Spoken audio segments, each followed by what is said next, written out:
Chapter 201, Battle of Titans 2. Komamura and Tosen took their chance od the others attacking and sneak attacked Neliel. Komamura, roar Tenkan.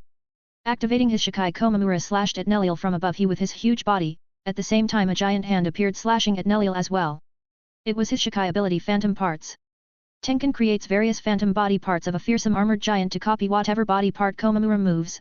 For example, should Komamura swing his sword, a gigantic disembodied arm wielding a sword appears and mimics the movement. Neliel raised her sword and blocked both of them without moving an inch, but the ground below her feet has sunk from the power of those two strikes. At that time Tosen appeared behind her back and out of sight of Komamura. Tosen, cry out Suzumushi. A high-pitched tone low sound appeared and covered over a wide area from his sword the moment he drew it, trying to overload their hearing and also knocking them unconscious. Just as he thought that it worked and extended his hand to crush her skull that contains the Hagyako which Aizen-sama wanted. He heard Komamura. Komamura, Tosen. Back away. Neliel at that moment spun with one hand holding her sword in the air as she was blocking the other two above her. She raised her other hand and made a back fist, and with the way she spun she hit Tosen in the face, and as she continued with her momentum and was spinning she raised her left leg kicking Komamura in the abdomen, sending both captains flying away while she hadn't moved an inch from there and stopped her spinning in her original position. Jin, who saw this as he knew her previous power, opened his eyes in a serious mood. He was thinking inside him, perhaps the stronger person right now after Yamamoto and Aizen is her. Jin instantly moved to leave Byakuya and Urahara alone and used his Shikai to kill her from a distant. Jin, shoot to kill Shinso. Shinso's blade glowed white and extended at high speed to impale Neliel from a distance. At that moment Urahara came in front and activated his Shikai, stopping the extension. Urahara, awaken Benihime. Blood Mist Shield. He used an ability in Shikai which forms a blood hexagon shield in front of it, stopping the extension, or so he thought, but it is momentary as the blade carried tremendous force, forcing him way back in Neliel's position. Jin, Ara, you stopped it. Urahara, Aka, that was hard, you pushed me this far. Jin, only a few meters. Urahara gave Jin a deep look and secretly vowed that he will not let her die. As long as he is here. At that moment both Urahara and Neliel finally saw a few petals around them. It was too late when they heard the voice before engulfing them in a sea of them. Byakuya, Bankai, Senbonzakura. Urahara, damn it. Before they got enclosed on a giant ball of petals they managed to hear another voice from the sky. A few seconds earlier Ichigo was fighting Zaraki in the air, both had wounds but none backed down. They noticed the commotion and Ichigo knew he had to do something. At that moment Zaraki appeared behind him and kicked him, sent him forward to the ground. Zaraki, don't distract yourself during a fight. The voice that they heard was and a few curses before catching the sword from the middle handle and fired. Ichigo, Tengoku no aim. 202, Chapter 202, Battle of Titans 3. He fired his arrows targeting the majority of them at Byakuya, then Jin, Tosen and Komamura, who had finally gotten up as they went really far from the stunt Neliel pulled. Urahara managed to see this and raised his sword at the last second and made another shield towards the sky as an umbrella. Byakuya retracted most of the petals and formed a shield as well above him and Jin. Tosen and Komamura activated their Kido to protect themselves. Tosen and Komamura, Bakudo Arts 81, Danku. Two walls appeared connecting with each other and formed a transparent barrier that blocked his arrows. A few seconds later Ichigo crashed in the ground. Ichigo, god damn that Zaraki, how much force did he put in his kick? Zaraki, who was in the air, got thrilled by this, and started yelling and laughing. Ichigo saw him and then felt despair as he saw Zaraki removing the eye patch. Zaraki, Zaxa, you have such a nice ability, why didn't show it earlier? Ichigo, tisk. Tengoku no aim. He pointed towards the sky and as he did he saw Zaraki dashing towards him with a crazy look. Ichigo fired his second aim and this time all of them went to Zaraki. Zaraki, Zax, nice, really nice. Zaraki, as he was coming down from the air he was spinning, hitting the arrows with his sword and crashing them. Ichigo, tisk. Tenku no Gecko, heavenly moonlight. Ichigo changed the way he held the sword and as he slashed towards the sky from the tip a ray pillar was raised till the sky engulfing Zaraki along with his arrows. The other captains didn't miss this chance and attacked when he had his sword pointing at the sky. Jin extended his sword to cut his arms and legs. Byakuya fired his petals as a wave towards him. Komamura slashed sideways making a huge phantom with his sword slashing horizontally, and Tosen had activated again his Shikai, causing high vibrating sound appearing here and there.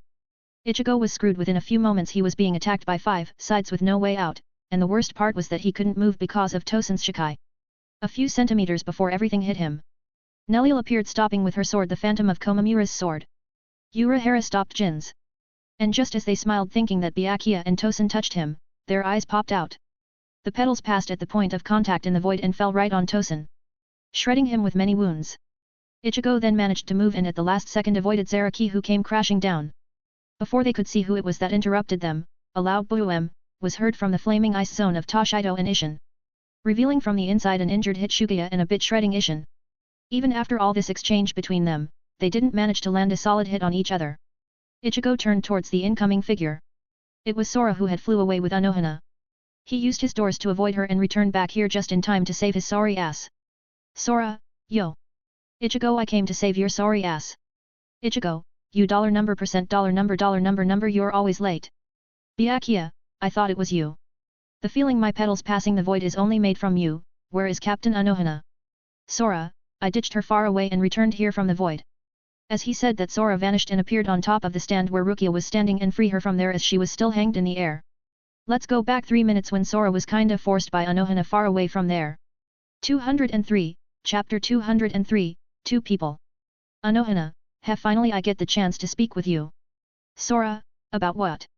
Anohana, did you know that Aizen almost framed you? Sora was puzzled as they kept exchange blows and sword strikes. He was also thinking about what she told him, and after a few seconds. Sora, oh.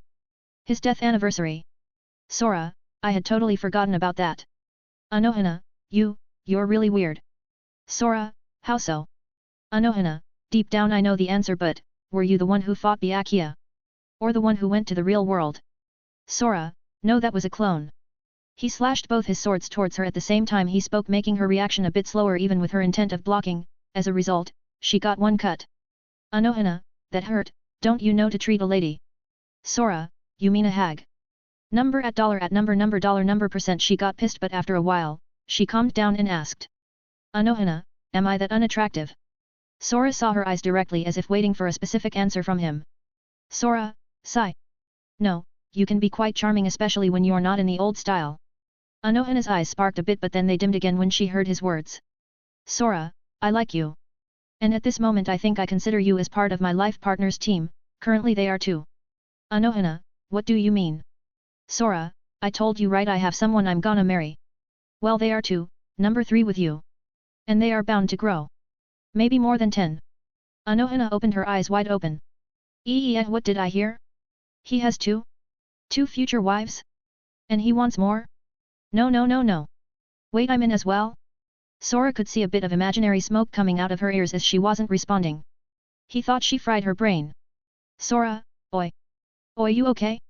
I don't think you died from a scratch. Anohana, sorry, I got in a daze. Sora, I saw that and you're lucky it was me. Shame on you getting dazed in a fight.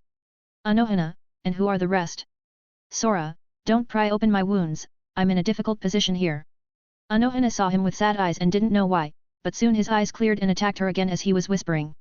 Sora, in time I'll tell you. For now, play your role. Also when we separate inform Yamamoto I'll go with Aizen. Anohana, why? You'll take his side. Sora, temporary. Tell him I finished what I had to do and restored their humanity, without making them Shinigami. Now we have 9 years. Sora then created more blades and all of them fell on Anohana, creating a giant explosion as Sora made his escape. Returning to the current time frame. Sora was holding Rukia and gazed at everyone below. He had closed his Shikai in his fake battle with Anohana and had returned to his normal Shinigami clothes. As everyone was watching him, someone appeared from behind him and before Sora could hear their voices a hand pierced in his abdomen. Ichigo, Sora. Sora, plurred. Aizen, thank you for your job so far. Sora, damn it, who are you? As he said that, Sora while spitting blood from his mouth fell from the stands in the ground crashing down. As it made Ichigo and Urahara rushed to him. 204, Chapter 204, Aizen's True Colors. Aizen, you have done all of you a wonderful job. Everyone in the Soul Society felt the huge change that overwhelmed all rioters in the hill. And stopped what they were doing. Genryusai, who was with Anohana having received his message along with Shunsui and Yukatake, came out of hiding and started rushing towards the hill. Aizen, who felt that, spoke to them below, shocking everyone. Aizen, Tosen, Jin and Sora, how long are you going to play this fiasco? Sora, as he was down. And within 2 meets were Neliel and Urahara, he suddenly dashed with one created blade in his hands and slashed the 2 of them. Urahara, ugh. Neliel, Furuout. Both of them spit blood from their mouths. As they fell, making Ichigo and Ishin freeze in their tracks. Sora, Aizen-sama. I got her. Aizen, good, now shatter her skull and bring me the item. Sora, hi. Sorry, Little girl. But orders are orders. He caught her skull and smashed it as he did. Her whole body vanished and at that moment a crystal appeared in his hands. It was her soul. He placed it instantly in the inventory and took out a Hogyaku without anyone notice it. Sora, hooray hooray! I got it, I got it. Ichigo, what are you doing? Sora.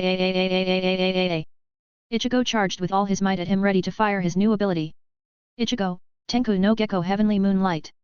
A four-colored pillar came out of the sword. But before it reaches him and vanished and pierced Ichigo from his back and went out of his chest. He started vanishing. He looked at him asking why. Sora had, he smiled at him but Ichigo saw a bitter smile, not a happy one, and at last, he saw his fingers pointing up, before he also turned into a crystal which an invisible door swallowed it. Ichigo thought in his mind. Damn the system. Sora then tried to turn towards his dad who also noticed his finger as many who were in front but had different meanings to all. Only Ishin knew from the leftover batch there, what that meant. He didn't move though. He stayed there with clenched nails dripping in blood. Jin had bound Komamura and Tosen with his Shikai had knocked out Byakuya as he wasn't expecting a sneak attack. Aizen, now then let's take the other one as well. Aizen raised his hand and made a claw, from there it changed into a green like a vine claw and a few pillars of the vine was raised on top of the wooden stand. Both Rukia and Aizen were inside and then he pierced her with his hand connecting it with her soul as he drew out the Hogyaku. As he had accomplished what he wanted. Aizen saw them and let Rukia fall and ordered Jin to kill her. Which he did as he extended his sword for the kill.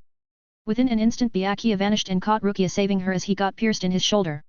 Jin, HOH. How did you? XMMM. At that moment he felt a blade in his throat and a hand holding his sword. It was Matsumoto. On Tosen's side Renji and Hitsugaya were restraining him. Sora was restrained by Yukatake and Shunsui who rushed here a bit earlier, and on Aizen's side Yoryuki and Swafon had placed him in checkmate. At that moment Yamamoto with Anohana and Kojiro arrived who had vanished with Yamamoto as they were hiding with Yukatake and Shunsui.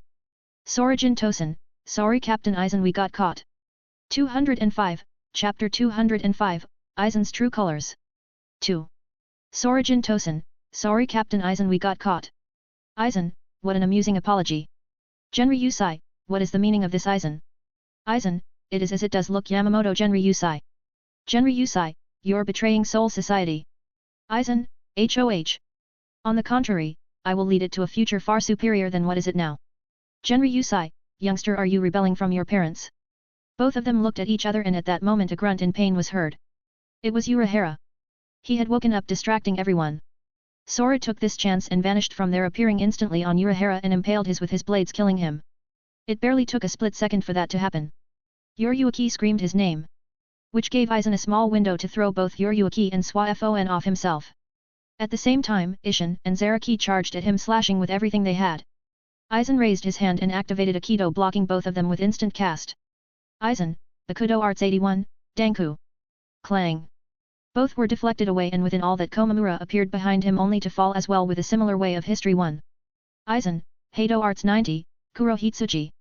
A black mass engulfed Komamura and a few thin line swords enter it causing a vibration within. When it vanished Komamura was spitting blood from his mouth and other parts of his body as he fell from the stand. Genri Yusai, it looks like you become strong enough. But it's still not enough to take the seat from me. As he said that his cane turned to a sword ready to release his Shikai but Sora was one step closer as he appeared from behind with two swords placing one to Anohana and the other to the old man's neck. Sora, now I wouldn't make any rash decisions now. Kojiro, head commander. Sora, oops my blade will slip don't move. Aizen, well if we go now for war we will lose what we tried to gain. Before he could finish Yoryuki and Swafon appeared from both his sides. Yoryuki Swafon, Shunko. They almost had him in the range of their destructive punch and before they could hit him they saw him smiling and got a bad feeling. Yoryuki, get away Swafon. When she said that a yellow beam engulfed Aizen, Tosen, Jin, and Sora. Aizen, the time for the grand stage will come soon. At that time we will fight without holding back. Everyone looked at those beams and exclaimed loudly. When they saw where they came from. Genri Yusai, that's their negation when they try to help one of their kind. At that moment Aizen and the rest started ascending towards the sky. Jin was waving his hand saying bye-bye. Tosen had a calm face same as Sora. But Aizen took off his glasses and ramelded his hair with his hand as he left behind his grand speech before vanishing. Aizen, from the beginning, no one has ever stood at the top. Neither you, nor me, nor the gods. But soon, that unobtainable vacancy at the top will be filled. Therefore I will stand at the top of the heavens. At that moment all of them were sucked inside the sky, vanishing from everyone's sight as they left a devastating hill with many injured people. 206, Chapter 206, The Aftermath. All of them watched as the sky returned to normal. They were in tatters. Byakuya had a hole in his shoulder, Rukia has passed out from the pain that came from her soul, Toshiro was injured from Ishin and Komamura was out of commission. Genri Yusai, Anohana he didn't say anything about killing Urahara right? Anohana, no nothing at all. They looked at Ishin who was squeezing his fists making them bleed slowly. Yuruaki approached him and asked him what happened. Ishin, he killed Neliel, Ichigo and Urahara. He said it was ordered from above. And pointed with his fingers in the sky. Yuruaki clenched her fists as well, before speaking back at him, telling him what she knows, or so she thought but she was interrupted by Yamamoto. Making her turn towards him. Genri Yusai, former captain of the 2nd Division Shihoan Yuruaki. Yuruaki, head commander. Genri Yusai, do you know anything about that boy and Urahara's death? Yuruaki, I do. Head commander. Genri Yusai, care to enlighten us? Yuruaki. Genri Yusai, you should know that we lost a powerful ally. Yuruaki, all I know is that he's forced to do that. And if I tell you not only us even you will die. Genri Yusai, does it have to do with the twisting of history? Ishin, yes, we try to do something. That ended up backfiring messing up the history he wanted to do. Yuruaki, that in turn. Almost let the person who will appear in 9 years wary. Genri Yusai, therefore he needs to get rid of those who messed up before he could find them and take that knowledge. Yuruaki, yes. Genri Yusai, Sai, who else is it? Yuruaki pointed at the two of them her and Ishin making Yamamoto sigh even more than before. At that moment 3 people arrived there, it was Ishida, Inu and Sato. Inu, Yuruaki-san where is Ichigo? Why did we lose his signature as we coming here? Sato, Ishin-san what happened that led to all these bursts of riotses? Yuruaki, Ichigo and Neliel have gone in a certain place to get something we need for the future. Ishin, at the same time, I and Masaki along with Urahara and Yuruaki will go as well. Inu, where is that place? Inu asked with wet eyes and you could see in the other two anxiety in their eyes as if they had caught on something. Anohana, you guys shouldn't worry. Now that this execution has revealed us that it was Aizen plot of rebellion Rukia is deemed innocent and we will help her regain her powers. Genri Yusai, at the same time you youngsters will have to wait patiently for them to come back. Time there flows differently and only souls are allowed. You guys have invaded soul society with your human bodies, if it wasn't for Urahara's items you wouldn't be standing now. All of them paused at what the old man said to them as they knew it was true. Could they change something here? Rukia is safe. Ichigo and Neliel is also safe. Can they do something except return? Genri Yusai, Kojiro. Guide these youngsters back at the real world. Kojiro, yes. Head commander. Kojiro went close to them in order to take them back. As they were leaving they remain in silence about anything that happened and prayed that they will come back. 207, Chapter 207, Arriving at Hueco Mundo. As Inu, Ishida and Sato passed the gate, Yamamoto ordered everyone who could walk search for survivals in the entire vicinity. Rukia, Byakuya, Komamura and Toshiro was at Division 4 for healing operation. Anohana was deadly busy, she wondered where Nia was until she learned that she was in critical condition along with Garo and Wine. What surprised Anohana was that Garo had been taken by Mayuri who never participated in the small war. When she asked him about it she was stunned by his answer. Mayuri, Sora's orders with a gift a new item. Sora had appeared at some point and said to him that in these days when a small war will break not to participate at it and to seal the deal he gave him one spiritual blood candy. When he asked about the effects, and got the answer his eyes started spinning round. Yuruaki and Ishin had vanished and appeared in the lake. They spent a bit time with Sora and started telling him the real story behind this. Ishin smashed his fist in the stone wall in order to vent his anger for all this. Yuruaki, there is more. She told him about him speaking to the void as he got some answers, and from all that, she came to a certain fact, that they will not really die, but make this history think they are dead. Ishin, then that must have been the small flash I saw when he killed Neliel. He switched her crystal soul with a Hogyako to preserve her life. Yuruaki, then after all this, he needs to kill 3 more people me, UAND. Ishin, Masaki. Both of them sighed. How come all of them had the idea of following Ichigo back then? But there is no pill for regret. And could only go with the flow. Meanwhile, in a white infinite desert a Garganta opened and from there Aizen, Jin, Tosen and Sora came out from there. Aizen, finally we are here. Jin, are you, happy captain? Aizen, what a stupid question Jin. I have not just one but 2 of them now getting a step closer to rule the heavens. Aizen, which makes me want to ask. How did you gain a Hogyaku Sora? Aizen raised his Ryutsu in order to pressure him and under the effects of complete hypnosis he could learn everything. But something happened at that moment that stunned him more than how he got it. He lost connection on all 4 chess pieces he had and one of them being in front of him smiling. Sora, I have no idea what you are asking me, Aizen. At that moment all of them felt the tone he spoke completely different than before and back away from him as he had his back. Sora, what a rare sight this was. What are you afraid, Aizen, and backed off like that? Aizen, you're not under my control anymore. Sora, correction, I never was. Sora, as he was looking towards the three, he felt multiple signatures gathering in the area. He waited as he wanted to do something before he leaves from here. Repaying a debt, that is. Aizen-sama. Aizen. Aizen-sama. When all of them had gathered, they kneeled in the ground as a form of respect to him. Sora could recognize all of them, and after a bit of looking, he finally found him. Espada N5 Neutra. 208, Chapter 208, Debts are Debts. Aizen looked at them briefly before turning towards Sora. He saw him looking left and right. And his gaze finally stopped at Neutra. He could guess the reason. But did it matter? She's dead. But at that moment a shocked expression fell on his face. Can it be he tricked me and she's still alive? Sora noticed Aizen's face and smiled before he answers him. Sora, no, I did kill her, at least physically. As for her core, she is still alive. It's you. Sora, MMMN. Oh. Haribel, aren't you a bad girl? Haribel, what do you mean by that? Sora, well, of course. For skipping your work. The moment he said the last word, everyone was shocked, as he had appeared next to her with none being able to react. His eyes turned into a spiral vortex of chaos and looked at her. Sora, haven't I gave you a task last time? Haribel, I. She couldn't speak. His eyes was bringing her such a dread feeling, even stronger than before, that made her eat every word she wanted to say. At that moment he turned towards Aizen and asked a question to him. Sora, Captain Aizen. Say you find a girl that could stand with you in the heavens, you kindly tell someone to watch over her. Only to find out that someone else hunted her down to kill her, what will you do? Aizen was stunned. Including Haribel and Neutra. Hearing this question, Aizen thought it was somewhat amusing and wanted to see what he will do, as he was surrounded by 10 espadas and the three of them. Aizen, what an amusing question with a simple answer. Kill them both. Sora, right. You are truly right. But you know I can't go and kill my future wife now, can I? But as for the guy who attacked both of them. Sora raised his hand and instantly placed it in Neutra's shoulder before he finished his speech. Sora, he doesn't deserve to even exist, not a grain from his whole body. His tone carried so much killing intent that the temperature in the vicinity got lowered so much that their bones started crackling. He activated his Shikai without a command, and his hand along with his clothes burst the moment they touched Neutra, setting him in a blazing black devouring sea of flames. Just as he said, not a single grain was left from his body. Everyone couldn't believe that. Aizen was looking with astonishment. Haribel forgot to even reply when she heard she will be his wife. A deadly silence fell in them, and at that point, Aizen yelled at them. Aizen, all espadas, capture him alive and bring him in the palace. All 9 espadas, yes. Everyone almost charged at that moment, but just as they were about to do that, a crack opened up and a white-dressed figure appeared next to Sora. Sora, finally you're here.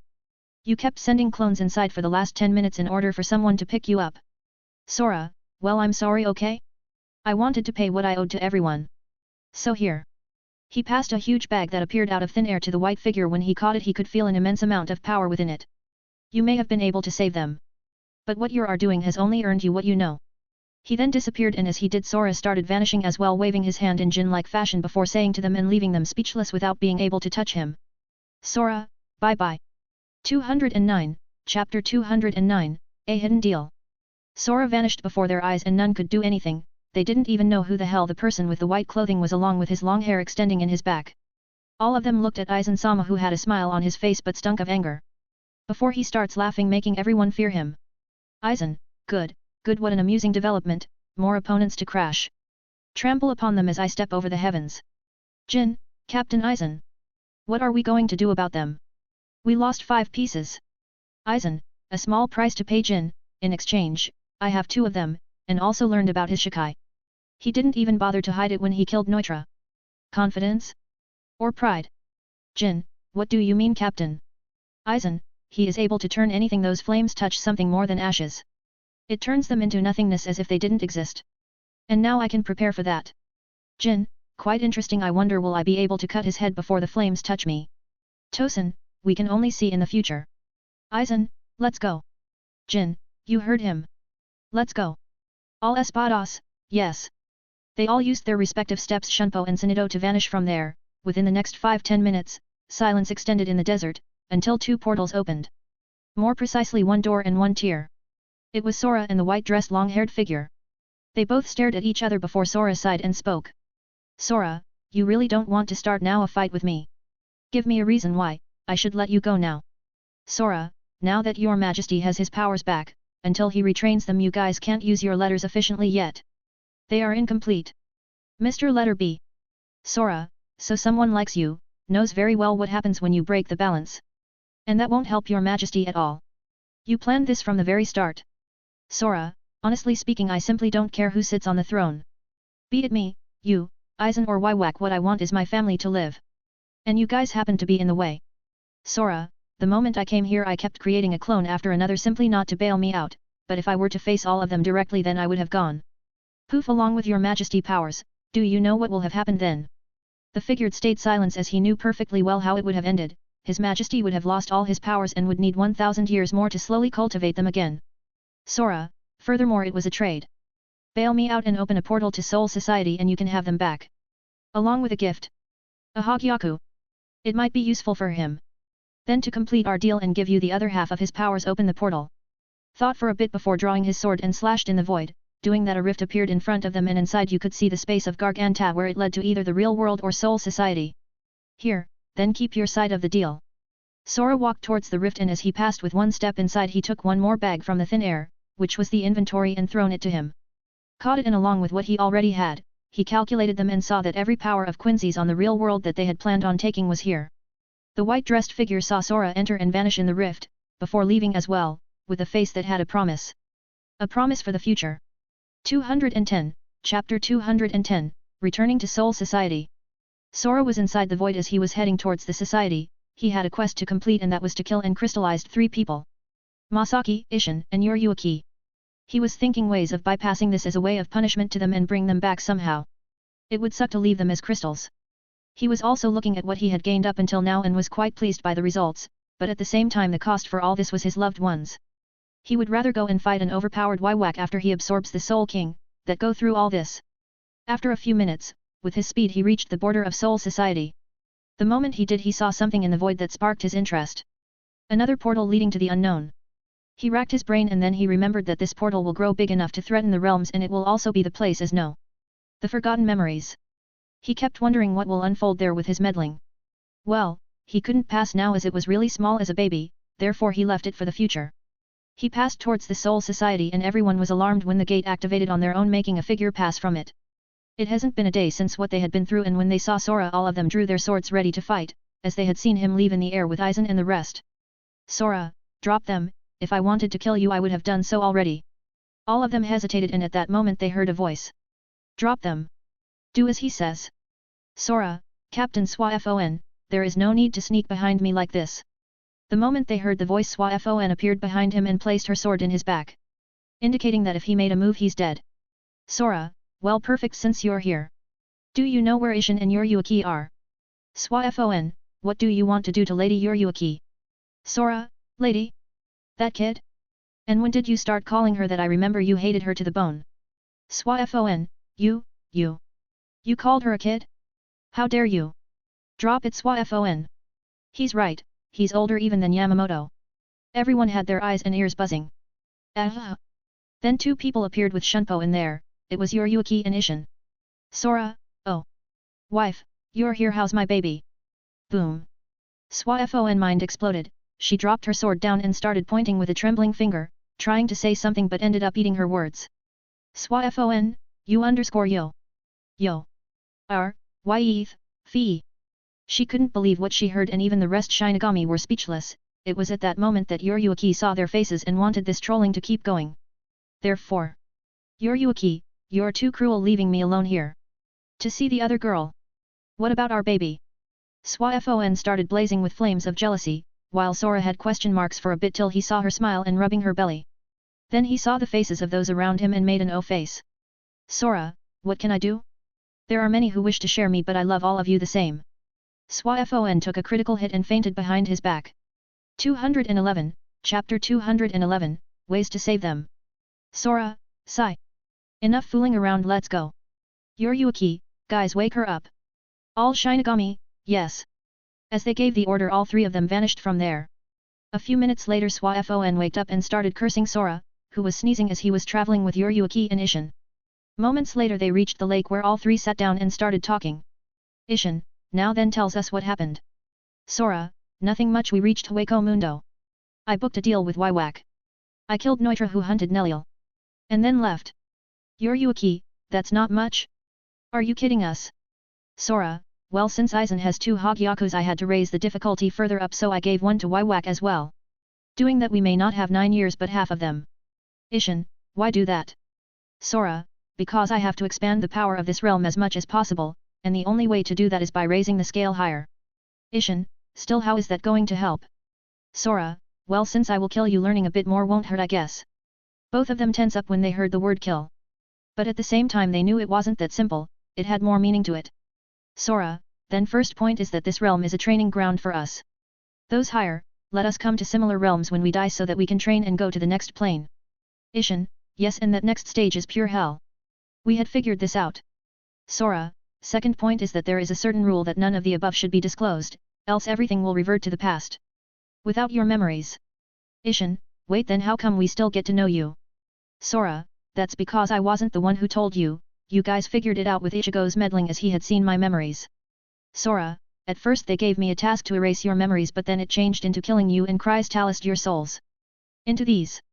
As he said that he took out 3 white pearls completely round with no impurities in them, both froze when they saw them, if you looked closely inside the pearl you could see them sleeping as they were hugging their knees. Ishin, I already know of all that, Yuryuki told me, then what's the point of doing that?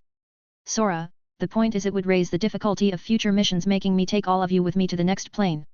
Ishin, how does that work? Yuryuki, you mean that those missions have grades and a scoring board? The higher you reach the more you can take with you. Sora, yeah. But there is a problem. This realm over here has housed countless mortals from where I am, all of them with different paths when they got sent to the next plane. Ishin, then you mean that someone of us, like me is there? Sora, no. When someone goes there from here and take for example Yuryuki with them as their girl. This realm freezes and none can access it, not even them. And only when she dies there will this world revert to the beginning. Yuryuki, but they don't care about the items. Then I'm guessing that if the one who took me there dies first, I will be stuck there till I die, and come back here. Sora, there is also one more scenario that you died there leaving him alone, and when I take you there and he notices you, a bloody battle will unfold for your hand. Both of them were stunned. Yuryuki didn't know this the last time she spoke with Sora he hadn't said anything. She suddenly made a grin to him and thought. I want to see who will try and kill you for me. 212, Chapter 212, Ways to Save Them. 2. Sora, I have already thought of ways to bring you back. Both of them perked up and jolted when they heard this from his, but his next words destroyed half their hopes that got up. Sora, but I have no idea if they will work. Sora, if they don't then you guys will stay in the crystallization form till I manage to go upward. At that point Sora got up and started walking towards them with trembling hands. It was easier to do it when he played the bad guys with Aizen, but now that he was face to face he couldn't help but show it. Yuryuki and Ishin looked at each other and both of them sighed. Even if we kinda get into a crystalliza seal, the one who does this act, suffers the most. Ishin, why are you trembling? Yuryuki, in our line of work we never know when we will die and how. Ishin, do it and look forward. Towards you goals. Yuryuki, after all, you do have them right? Possible ways to bring us back. Sora trying to hold his tears back before creating 2 blades. He thought how he killed Neliel and Urahara, as for Ichigo? He's a dick so never mind, and tears started to fall. He kept them back this whole time as he wanted to trick Aizen, but now he couldn't anymore, he held his blades and told them with blurry eyes. Sora, I will bring you back. All of you. For now, sleep a bit. He then stabbed as he saw their smiling faces before they got pierced. They didn't even move away from the trajectories of them. Their bodies started crumbling and condensing into 2 white pearls, with a small image of them holding their knees and sleeping. He fell on the ground and kept hitting it creating many times craters upon craters. As his tears fell uncontrollably. He heard Gyaku's voice trying to calm him down. Gyaku, kid. They are fine, they haven't died yet. On the contrary, it might get them some benefits in this. Sora, benefits? Do you think I care about them? I killed them with my own hands. My own skills. Gyaku, I know kid. But it's much better than killing them in the 3rd plane. Listen, those pearls are made with divine energies. Since their soul bodies is much lower than the quality of the pearl, they will auto-absorb it, transforming it in their own unique Ryutsu, making them stronger for the grander stage. Gyaku, I didn't tell you before because I didn't know in which pearl they will crystallize. Gyaku, based on your memories and the course so far, we have 5 ways to reverse this. 1. A new powers happens to work and reject the pearls, returning them to normal. 2. The forgotten memories. 3. Fade to black, where you can erase the part of meddling directly from the pearl of Ichigo, reverting everything. 4. Hellverse, where you can resurrect them there, if they die in the vicinity of hell, and by that I mean to crush the pearl. And 5. Move forward and pass the limit of 1000 level, reaching godhood, defeating everyone and ascend to the 3rd plane. Sora, is it really possible to reach my target? Gyaku, go and finish what you have to do, kid. Sometimes you have to take harms in order to soar forward in the sky. And that's what you're doing. So go. Sora, yes, I'm Xylan Sora. And I will soar to the skies above. So that those motherfuckers pay. 213, Chapter 213, saying bye to all. After having got his resolve back before he managed to break completely, Sora vanishes from there in order to have a talk with Yamamoto. On the other side of Soul Society, Yamamoto was having a headache by all the reports he was getting. During this so-called fiasco, around 200 Shinigami have been injured and 14-5 have died. He went towards the room 46 for reporting, and when he entered he saw all members killed with blood in their chairs. Turns out that Aizen, by faking his death, had sneak in here killing everyone. Don't feel sad. Genryusai, Sora. Sora, happy to see me. Genryusai, it depends on what news you have. Sora, probably you know why I killed Urahara and that girl, that boy, and I just killed Yuruaki and Ishin. Genryusai, I've heard the reason. Sora, good, then I'll warn you about something else. Genryusai, what would that be? Sora, we no longer have 9 years. At most half of it. Genryusai, you're doing. Sora, sighed. Partly. When Wywak completely awakens, he will have the power to alter the future. Meaning that if you try and slash him, Genryusai, he would have already seen it and chose something from possible futures to alter. Like cutting my arm, broken my sword and more. Sora, the others learned this and tried to do something. Alarming his army. I had to kill them before giving his powers back, and learns information we don't want about the future. Sora, I will take care. During this time I will crush small hostile forces that lurking waiting for a chance to swallow us. I hope I won't bother Soul Society with this and give you guys full years to train in intent, all captains. Genryusai, I won't say thanks. Sora, I never expected any. Here is the home of a few of my future wives. If worst comes to worst, then I will be the one who will meddle at that time with the history. Leaving those words behind, he vanished from there as he left behind an old man pondering so many things. Genryusai, if all this happened without him, Anohana, would she had discovered the hypnosis of Aizen? The answer was no. We would still be in this situation, but at least now we have powered up. And we still have 4 full years for others to do the same. Sora was walking through the void and reached Division 4 where Anohana was. He watched her as she was healing others with much efficiency. And walked up behind her as he hugged her from behind. Anohana, XMMM. Medic, is there something wrong, Captain? Anohana, no, it's the patients that might need a bit more time. Anohana kept feeling someone hugging her and moving his hand inside her body. She thought one person who would do that. And he had to choose now? She tried to whisper. What the fuck are you doing? To him, and at that moment his hand slipped between her legs, making her lose a bit focus and her Ryutsu spiked. Medic, Captain? Something wrong? Anohana, the tiredness has caught up to me. And my Ryutsu is unstable for my kiddo. Medic, okay, I'll go and call the vice captain. As he said that, Anohana felt a prick in her legs from his fingers entering inside her and jolting her. She wanted to rip him to shreds, but the others couldn't see anything because he was hiding in his so-called conveniently void. 214, Chapter 214, saying bye to all. 2. Anohana started clenching her teeth and legs from the rudeness of Sora, he literally doing whatever he wanted with her body like that, and she couldn't react. Not to mention that she started to get in the mood. She wanted to find a method to leave here quickly and was praying for Aizen to come as fast as she could. After 2-3 minutes Aizen came and saw a pale Anohana scaring the hell out of her. Aizen, Captain. Are you alright? Anohana, yes Aizen, just tired. Can you take over for an hour or so? Aizen, yes of course. Anohana, thank you. Saying that, Anohana left from there slowly, and steadily vanished from their sight. After she reaches a place where none could see her, she used Shunpo and vanished completely from Division 4. She rushed to the underground, and when she reached the last floor where none could feel anything, she burst with her Ryutsu, revealing the killer of killers with deadly eyes screaming in the void. Anohana, get the fuck out here. Sora, what happened?